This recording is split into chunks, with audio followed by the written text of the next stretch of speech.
라이트 형제가 1903년에 역사적인 첫 비행을 했을 때 그들은 다음 세기 동안 항공기가 얼마나 발전할지 상상도 못했을 겁니다.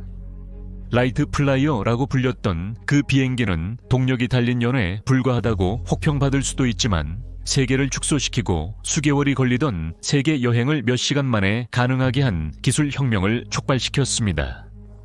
물론 항공기가 전쟁을 위해 무장되면서 하늘에서 상상할 수 없는 파괴도 가져오게 되었습니다.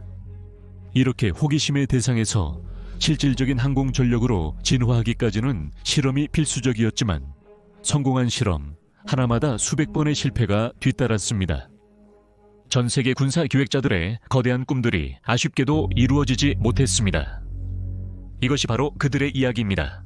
워즈 오브 더 월드에 오신 것을 환영합니다. 1930. 전 세계 국가들이 전쟁을 준비하며 재무장하기 시작하면서 전투기 설계는 일종의 혁명을 겪고 있었습니다.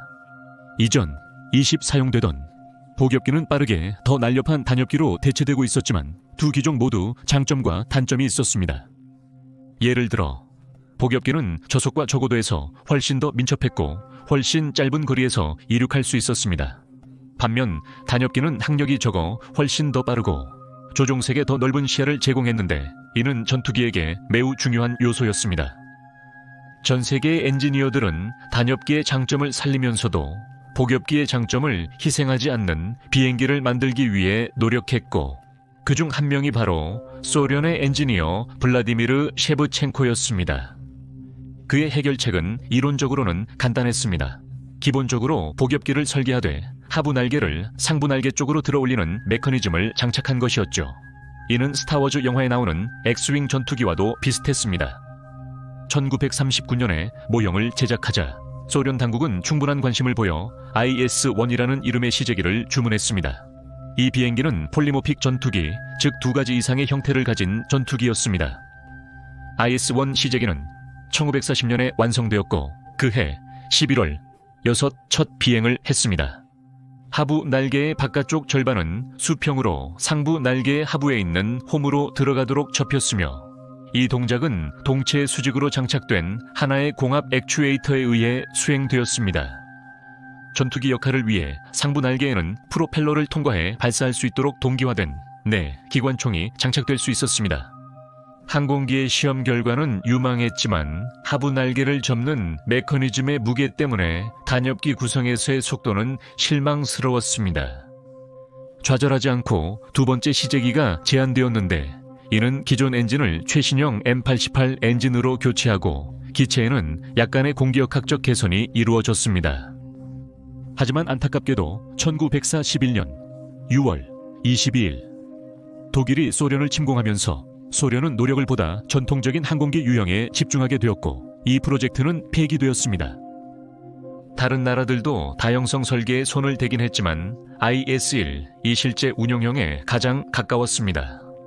하지만 1960, 1970 항공기 설계자들은 가변 기하학적 날개에 잠시 매료되었는데 이 날개는 이전에 고속 또는 저속 비행에 맞춰 설계된 항공기보다 훨씬 넓은 성능 범위를 제공했습니다. 여러 면에서 F-14 톰캣과 같은 스윙윙 항공기들은 원래의 다형성 전투기의 정신적 후계자였습니다.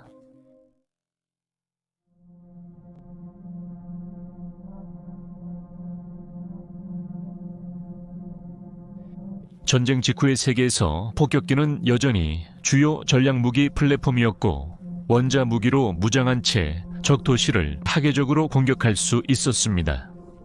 효과적인 핵 억지력을 제공하기 위해 폭격기의 항속거리는 극적으로 증가하여 거대한 콘베어 B-36 피스메이커와 같은 항공기는 진정한 대륙간 비행이 가능해졌습니다. 하지만 이것은 폭격기 승무원들에게 문제를 안겨주었습니다. 그들을 목표 지점까지 호위하고 다시 돌아올 수 있는 충분한 항속거리를 가진 호위 전투기가 전혀 없었습니다.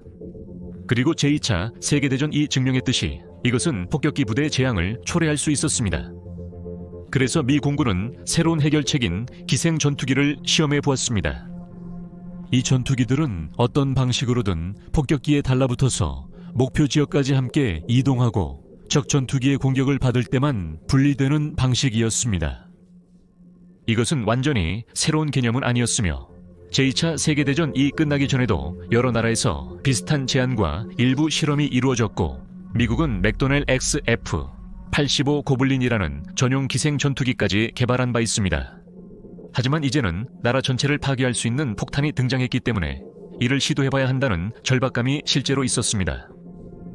팁토 프로젝트 팁토에서 개조된 보잉 B-29 슈퍼포트리스와 2대의 리퍼블릭 F-84D 썬더제트가 폭격기 날개에 연결되어 본질적으로 날개 끝의 연장선이 되는 실험이 진행되었습니다.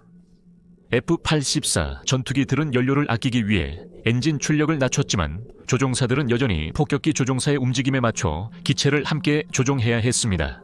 이것은 아마도 편대 비행의 궁극적인 시범이었을 것입니다. 시험 프로그램이 계속되면서 전투기 조종사들이 조종을 유지할 필요를 줄여주는 자동 비행 제어 시스템이 설계되었습니다. 하지만 안타깝게도 이것은 재앙으로 이어지게 됩니다. 1953년 4월 24일 뉴욕주에서 F-84 전투기가 자동 제어 장치를 작동시키자마자 즉시 B-29이 날개 위로 뒤집혀 올라가 두 비행기 모두 추락했고 폭격기 승무원 5명과 F-84 조종사 모두가 목숨을 잃는 참사가 발생했습니다. 이러한 좌절에도 불구하고 날개 끝 전투기 부착에 대한 연구는 계속되었고 B-29는 서비스에서 경외심을 불러일으키는 B-36으로 대체되었습니다. 당연히 이 거대한 폭격기에 자체 분리형 전투기를 시험하는 것은 매우 합리적인 일이었습니다. 프로젝트 톰톰에서 여러 번의 결합이 성공적으로 이루어졌지만 B-36의 거대한 날개에서 발생한 난기류로 인해 또 다른 재앙이 일어날 뻔했습니다. 1956년 9월 23일 리퍼블릭 정찰기 84F 썬더플래시가 폭격기의 날개 끝에서 떨어져 나갔지만 다행히 이번에는 두 항공기 모두 무사히 착륙할 수 있었습니다. 그럼에도 불구하고 이 사고는 이 개념의 종말을 알리는 신호탄이었습니다. 너무 위험하다고 여겨졌기 때문입니다. 하지만 유망한 대안이 이미 개발 중이었고 새로운 작전 개념도 구상되고 있었습니다. 이 개념에서는 B-36, 이 대신 소형 핵폭탄을 장착한 고속 타격 전투기를 기지에서 멀리 떨어진 목표 지역까지 운반합니다. 기생 전투기들은 분리되어 목표를 공격하고 작은 크기와 높은 속도를 이용해 B-36 같은 대형 폭격기를 괴멸시킬 적에 방어망을 피할 수 있습니다. 목표를 파괴한 후 기생 전투기들은 다시 모선으로 돌아와 귀환하게 됩니다. 파이터 컨베이어라고 불리는 이 계획에서 B-36은 폭탄창에 특수 트라페즈 장치를 장착해 F-84를 포획할 수 있도록 개조되었습니다. 비행 중에는 기생 F-84가 폭탄창에 반쯤 들어간 상태로 실려가게 되는데 이 방식은 팁토 방식과 달리 조종사가 실제로 전투기에서 내릴 수 있도록 해주었습니다. 불행하게도 이 방식은 폭격기의 항력을 증가시켜 항속거리를 최대 10%까지 줄이게 되었습니다. 첫 번째, 성공적인 공중 결합은 1952년 1월 9일에 이루어졌습니다. 그리고 이후 몇 년 동안 이러한 작전의 모든 범위가 탐구되었습니다. 구형 F-84 전투기는 결국 더 새롭고 성능이 뛰어난 리퍼블릭 F-84F 썬더스트릭으로 교체되었으며 이 기종에는 전용 정찰형이 포함되어 있었습니다. 이로 인해 미 공군은 이 프로젝트를 정보 수집 역할에 더 맞추게 되었습니다. 정찰 임무에 중점을 둔 RB-36D 10대를 모선으로 개조하도록 주문한 후 실제 파이터 컨베이어 임무는 워싱턴주 페어차일드 공군기지의 제99 전략정찰 비행단이 수행했습니다. 실전 상황에서 조종사들은 도킹 과정이 매우 어렵다는 것을 알게 되었고 이 과정에서 여러 대의 항공기가 손상되었습니다. 1956년 4월 미 공군은 이 개념을 포기했고 마지막 파이터 컨베이어 비행은 4월 27일에 이루어졌습니다. 1950 이후 여러 공군에서 이와 유사한 제안들이 많이 나왔지만 모두 허황된 꿈으로 남아 있었습니다. 장거리 비행이 가능한 중형 전투기의 등장과 공중급유의 혁신으로 인해 모선 항공기를 운용하는 개념은 불필요해졌습니다. 게다가 1950 후반부터는 대륙간 탄도미사일이 핵전쟁의 주요 수단으로 폭격기를 대체하기 시작하면서 폭격기 호위 임무의 중요성도 줄어들었습니다. 기생 전투기는 1940 좋은 아이디어였지만 1950 실제로 도입될 즈음에는 더 이상 필요하지 않게 된 이야기입니다.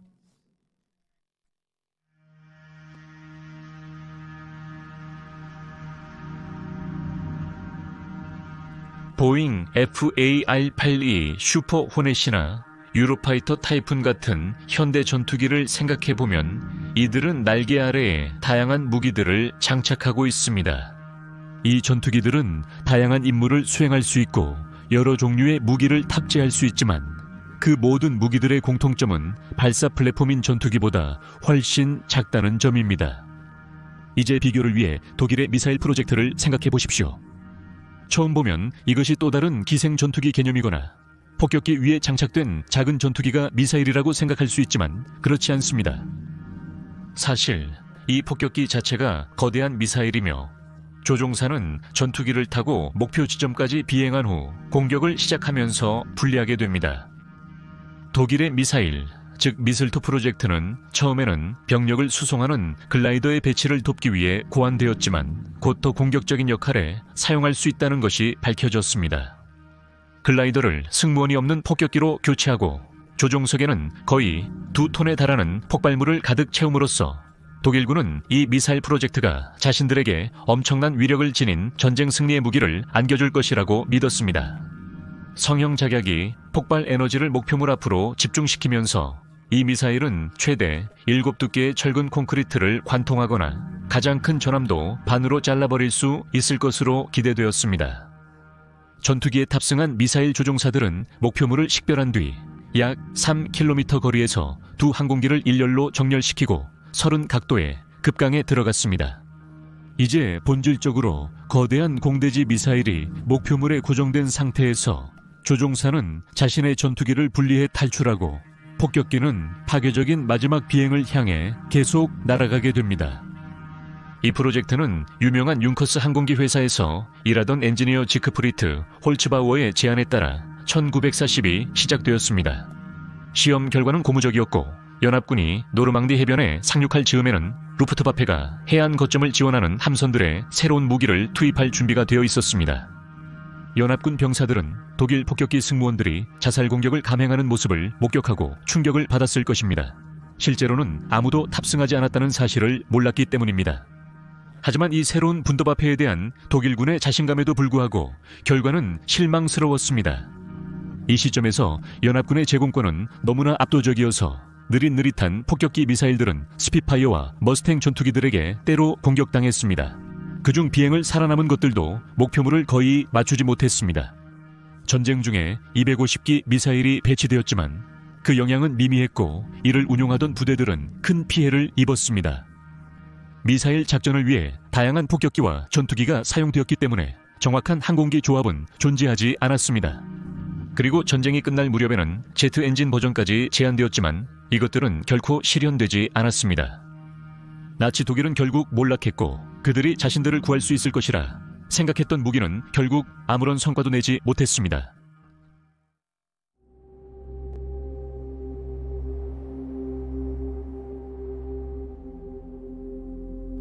오늘날 군대가 당연하게 여기는 수많은 전쟁 도구들처럼 헬리콥터도 제2차 세계대전에서 비록 잠깐이지만 처음 등장했습니다. 처음에는 단순히 하늘을 나는 지프 정도로 여겨졌지만 10년이 차에 지나기도 전에 기술이 발전하면서 헬리콥터는 전 세계 군사작전에서 빠르게 필수적인 존재가 되었고 단순한 수송 역할뿐만 아니라 곧 더 공격적인 역할도 맡게 되었습니다. 미 육군은 헬리콥터가 군사 계획자들에게 제공하는 다재다능함이 특히 병력을 하강시킬 때 지상 사격에 취약하다는 점으로 상쇄된다는 사실을 일찍이 인식했습니다. 임시방편으로 되어 건너 문총수가 추가되었지만 이것만으로는 부족하다고 판단한 미 육군은 이후 전 세계적으로 휴이로 알려진 초기형 유틸리티 헬리콥터 1 헬리콥터를 개조하여 로켓과 유탄 발사기 같은 더 강력한 무장을 탑재하고 전용 건쉽 공격 헬리콥터 역할을 수행하도록 만들기 시작했습니다. 하지만 휴이 헬리콥터가 베트남에서 전투 임무에 투입되기 시작하면서 더욱 치명적인 헬리콥터를 개발하기 위한 계획이 세워지고 있었습니다. 휴이만큼이나 상징적인 헬리콥터가 바로 CH-47 치누크 대형 수송 헬리콥터였습니다. 이 헬리콥터는 소형 헬리콥터보다 몇 배나 더 많은 병력과 장비를 수송할 수 있도록 설계되었습니다. 좀 더 공격적인 지휘관들은 곧 치누크의 강력한 적재 능력을 화력 지원 임무에 중무장 무기를 운반하는 데 활용할 수 있다는 사실을 깨닫기 시작했습니다. 그리고 1965년 보잉 버추얼은 4대의 치누크를 ACH-47A 표준으로 재제작하기 시작했습니다. ACH-47A는 적군에게 포위될 수 있는 착륙 지점에 엄청난 화력을 제공할 수 있었고, 이후 미군이 전진할 때도 지원할 수 있는 잠재력을 지니고 있었습니다. 무장 장비 목록은 마치 죽음의 쇼핑 리스트와도 같습니다. 기관총 5정, 미 14A1 20mm 기관포 2정, M18A1 미니건 2정, 19연장 18.4cm 로켓 발사기 2기, 그리고 기수에 장착된 40mm 자동 유탄 발사기 1정이 장착되어 있습니다.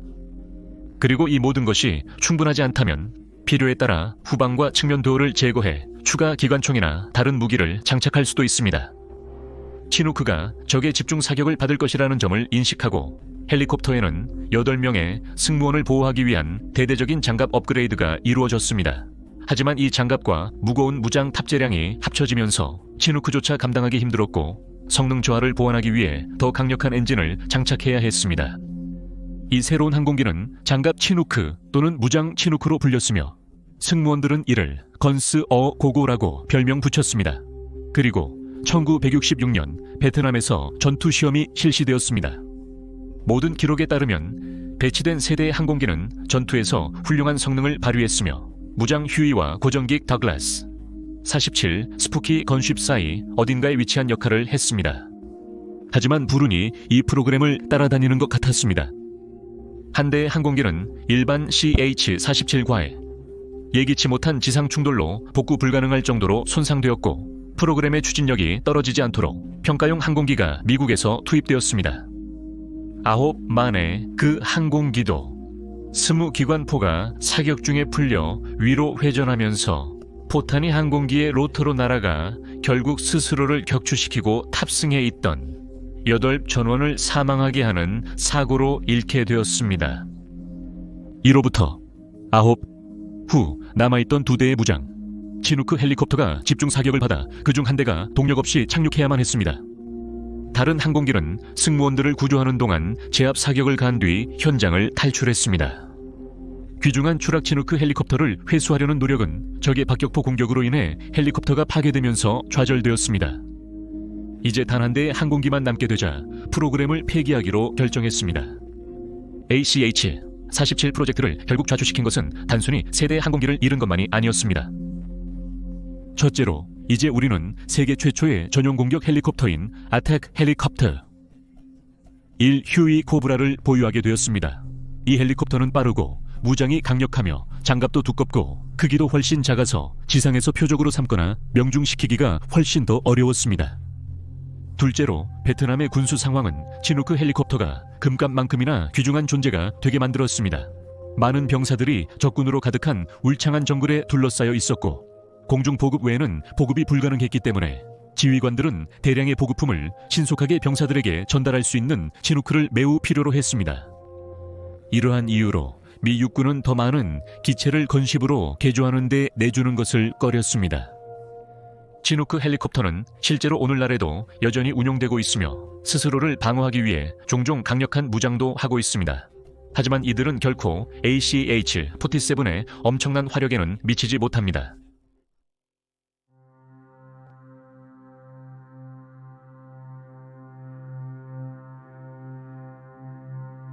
(1960) 접어들면서 냉전은 한창이었고, 철의 장막 양측 모두에서 미래의 전쟁이 시작되는 첫날의 공군 기지가 24 이내에 파괴되어 적을 격퇴하는 데 있어 군사적 항공력의 이점을 상실할 것이라는 매우 현실적인 두려움이 있었습니다. 따라서 수직 이착륙, 이 가능한 항공기에 대한 집착이 있었습니다. 이러한 항공기들은 활주로가 필요 없었고, 헬리콥터처럼 평평한 지면 어디에서든 이착륙할 수 있었습니다. 하지만 일단 공중에 오르면 빠른 제트기로 전환할 수 있었습니다. 이 목표를 달성하기 위해 많은 항공기 설계가 시도되었지만 그 결과는 엇갈렸습니다.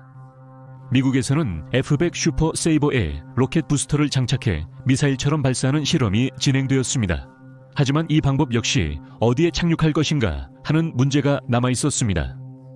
라이언 X-13은 항공기를 꼬리로 착륙시키는 가능성을 시험했고, 프랑스에서는 다소 회사가 유명한 미라주 전투기의 변형 모델을 제작했습니다.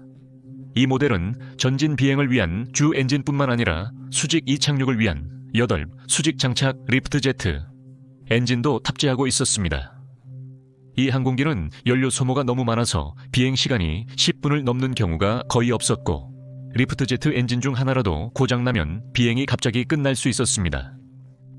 실질적인 수직 이착륙, 이 실현된 것은 영국의 호커 시들리 해리어가 등장한 이후였습니다. 점프 제트로 널리 알려진 이 항공기는 1969년에 영국 공군 로열 에어포스에 1971년에 미 해병대에 실전 배치되었습니다. 이 항공기가 수직 이착륙을 할 수 있었던 핵심은 독특한 롤스로이스 페가수스 엔진이었습니다. 이 엔진은 추력을 하나의 배기구로 내보내는 대신 항공기의 무게 중심을 둘러싼 4개의 회전 노즐로 분산시켰습니다. 수직 이착륙이 필요할 때는 노즐이 아래로 회전했고, 공중에 떠오르면 노즐이 뒤쪽으로 회전하여 전진 추력을 제공했습니다. 하지만 항공기가 활주로에서 운용될 필요성을 없애준 것뿐만 아니라 해리어의 수직 이착륙 능력은 해군 환경에서 사용할 수 있는 다양한 가능성도 제시했습니다. 1970 들어서면서 항공모함 기반의 항공 운용은 너무 복잡하고 비용이 많이 들어서 소수의 국가만이 계속해서 이를 운용할 수 있었습니다. 하지만 이제 해리어가 그 가능성을 제공했고, 이론적으로는 심지어 호위함조차도 헬리콥터 갑판에서 전투기를 운용할 수 있게 되었습니다. 이는 새로운 군함을 순양함이자 해리어 운반함으로 건조하여 항공모함 비용의 일부만으로 해군이 항공 전력을 갖출 수 있다는 가능성을 제시했습니다. 심지어 해리어를 탑재한 잠수함을 건조하는 아이디어도 잠시 논의되었지만 이는 결국 실현되지 않았습니다. 영국의 엔지니어들은 해리어의 해군 운용 가능성에 주목했고, 해리어가 이런 군함에서 더 효율적이고 안전하게 운용될 수 있도록 스카이훅 시스템을 고안해냈습니다. 이 개념은 군함의 훔이나 심지어 징발된 화물선에 크레인을 설치하여 해리어가 그 아래에서 호버링할 때 이를 포착한 뒤 비행 갑판 위로 안전하게 내리는 방식이었습니다. 또는 크레인이 해리어에 단순히 연료를 보급해 줌으로써 해리어가 장시간 임무를 수행할 수 있도록 할 수도 있었습니다. 또한 빠르게 인식된 또 다른 장점은 스카이훅 크레인을 사용하면 컴퓨터가 그랩 장비를 완벽하게 수평으로 유지해주기 때문에 갑판이 좌우로 흔들리는 거친 바다에서도 해리어를 이착륙시킬 수 있다는 점이었습니다. 따라서 이 시스템은 항공기를 안전하게 운용하기 위해 비교적 잔잔한 날씨가 필요한 기존의 항공모함보다도 더 큰 이점을 제공했습니다. 이 방식은 또한 캐터펄트를 이용해 이륙시키는 것보다 훨씬 더 빠르게 비행기를 공중에 띄울 수 있는 방법이었습니다. 이 새로운 시스템의 잠재력을 최대한 활용하기를 바라며 브리티시 에어로스페이스는 시험용 시제품을 개발했고, 테스트에는 회사의 2인승 해리어가 사용되었습니다. 이 해리어는 적절하게도 GBTOL이라는 등록번호를 가지고 있었습니다. 실험을 통해 이 개념이 실현 가능하다는 것이 입증되었고, 브리티시 에어로스페이스는 최대한 많은 관심을 끌기 위해 노력했습니다. 하지만 영국 정부는 전혀 관심을 보이지 않았고, 다른 나라들 역시 대부분 해리어 자체 때문에 관심을 갖지 않았습니다. 1982 포클랜드 전쟁에서 뛰어난 성능을 보여주었음에도 불구하고 해리어는 느리고 기존의 전투기들에 비해 비교적 가벼운 항공기였습니다. 그 결과 이 프로젝트는 조용히 사라졌고, 항공 역사상 정말 위대한 만약의 이야기 중 하나로 남게 되었습니다. 이렇게 해서 세상을 바꿀 수도 있었던 항공기들의 이야기를 전해드렸습니다. 여러분의 생각과 반응을 아래 댓글로 남겨주시고, 이 영상을 좋아요와 구독으로 채널을 응원해주세요. 시청해주셔서 감사합니다. 다음 시간에 뵙겠습니다.